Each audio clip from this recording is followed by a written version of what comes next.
దేవుని బిడ్డలారా, ఇది నేను ఒక అద్భుతమైన ప్రాఫిటిక్ వాగ్దానమును దేవుడు మీకు అనుగ్రహించబోతున్నాడు. అదేంటంటే, మీ స్థానంలో మరి మీ యజమానుడు కావచ్చు, లేదా మీకు సంబంధించిన వ్యక్తులు కావచ్చు, మీకు ఇవ్వాల్సింది వేరే వాళ్ళకి ఇచ్చి ఉన్నట్లయితే, మీరు ఉండాల్సిన చోటు వేరే వాళ్ళు దక్కించుకొని ఉన్నట్లయితే, ఇది నా దేవుడు మీకు ఒక న్యాయాన్ని చేయబోతున్నాడని చెప్పడానికి నేను సంతోషిస్తున్నాను. లూకా సువార్త 1వ అధ్యాయము 50 వచనాన్ని మనం చూసుకున్నట్లయితే, లూకా సువార్త 1వ అధ్యాయము మరి 50 వచనంలో మరి ఇలా చెప్తారు, ఆయనకు భయపడు వారి మీద ఆయన కనికరము తరతరములు ఉండును, ఆయన తన బాహుతో పరాక్రమం చూపును, వారి హృదయముల ఆలోచన విషయమై గర్విష్ఠులను చెదరగొట్టాను.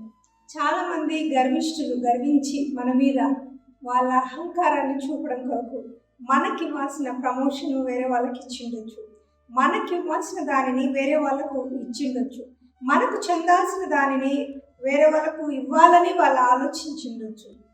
కానీ దేవుడి దినాన నీకు ఇవ్వాల్సింది నీకు ఇవ్వబోతున్నాడనే విషయాన్ని మీరు తెలుసుకోవాలి. ఎందుకంటే మరి చాలామంది జీవితాలు వస్తీ గురించి మీకు తెలుసు.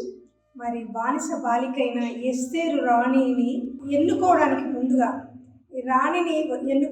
ముందుగా వస్తీని దేవుడు మరి తొలగించినట్లుగా మనం చూస్తాము.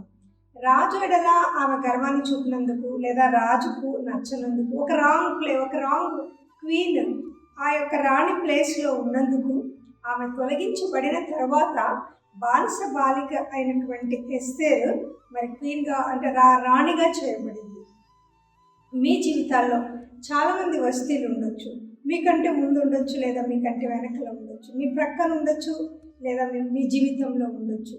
సో మిమ్మల్ని మీ అధికారాన్ని మీరు అనుభవించకుండా, మీ స్వాతంత్రాన్ని మీరు అనుభవించకుండా, దేవుడు మీకు ఇచ్చిన దానిని మీరు అనుభవించకుండా, దేవుడు మీకు ఇచ్చిన ప్రమోషన్ను, మీకు రావాల్సిన డబ్బులు, మీకు రావాల్సిన ఆస్తి, మీకు రావాల్సినవన్నీ కూడా తను ఆకుపై చేసుకొని వస్తే అన్నటువంటి ఒక దురాత్మ, లేదా వస్తే అన్నటువంటి ఒక వ్యక్తి అనబడే ఒక మనిషి మీ జీవితంలో ఉండి దాన్ని తీసుకోవాలని ప్రయత్నం చేస్తూ ఉంటే, ఇది నా దేవుడు ఆ వస్తీని నీ జీవితంలో నుంచి తొలగించేస్తున్నాడు.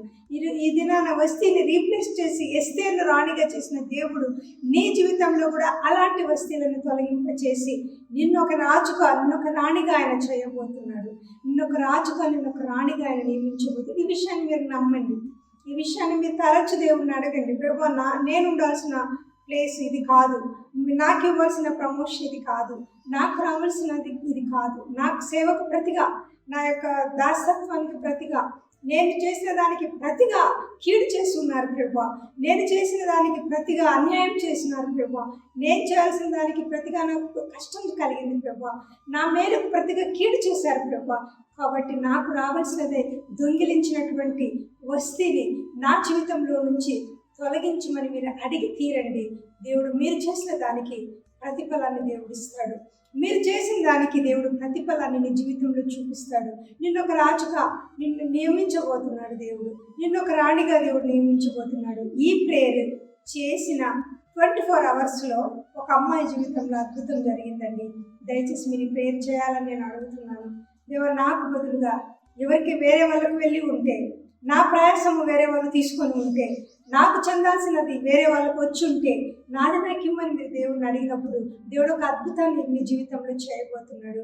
దేవుడు ఒక ఆశ్చర్యకార్యాన్ని దేవుడు చేయబోతున్నాడు. ఒక షిఫ్ట్, ఒక మూమెంట్ మీ జీవితంలోనికి వస్తూ ఉందండి. నజరేయుడైన యేసు ప్రభువారి నామంలో ఇది నా కోల్పోయిన దానిని తిరిగి ఇచ్చే దేవుడు.